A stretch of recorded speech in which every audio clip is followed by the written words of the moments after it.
তৈরি হচ্ছে ফরিদপুরের অথেন্টিক খেজুরের গুড়। সো গুড় বানানো অনেকটাই হয়ে গেছে। সো এটা কিভাবে শুরু হলো চলেন শুরু থেকে দেখা যাক।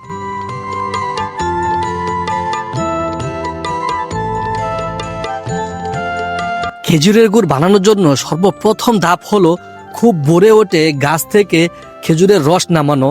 তারও আগের প্রসেস হচ্ছে বিকেলবেলা এই গাছগুলোকে কেটে হাঁড়ি বসানো হয়। দেন ফজর পর্যন্ত সারা রাত রস জমে এবং ফজরের সময় সেই রসটাকে নিয়ে এসে এই তাফালে ডালা হয়। এখানে অনেকক্ষণ গরম করার পর রসগুলোকে বিভিন্ন মাটির পাত্রে আলাদা করে রাখা হয়। দেন প্রতি তাফালে যতটুকু পরিমাণ গুড় বানানো হবে ঠিক ততটুকু পরিমাণে রস দিয়ে জাল করে গুড় বানানো হয়।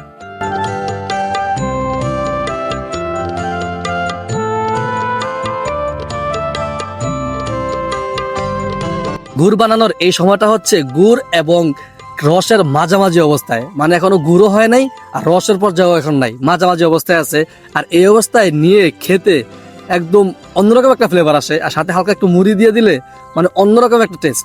অরিজিনাল খেজুরের গুড় বানানোর সময় যে একটা স্মেল আসে খেজুরের রসের, এই স্মেলটা কিন্তু আপনারা ডুপ্লিকেট বা ভেজালের গুড়ে কখনোই পাবেন না।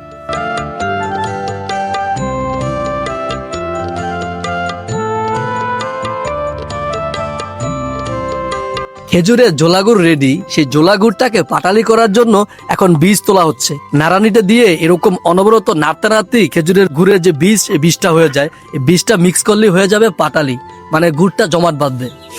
আজকের ভিডিওতে দেখানোর চেষ্টা করলাম কিভাবে অথেন্টিক খেজুরের গুড় বানানো হয়। ভিডিওটা কেমন লাগলো অবশ্যই কমেন্ট করে জানাবেন, আর ভালো লাগলে অবশ্যই লাইক, কমেন্ট এন্ড শেয়ার করবেন।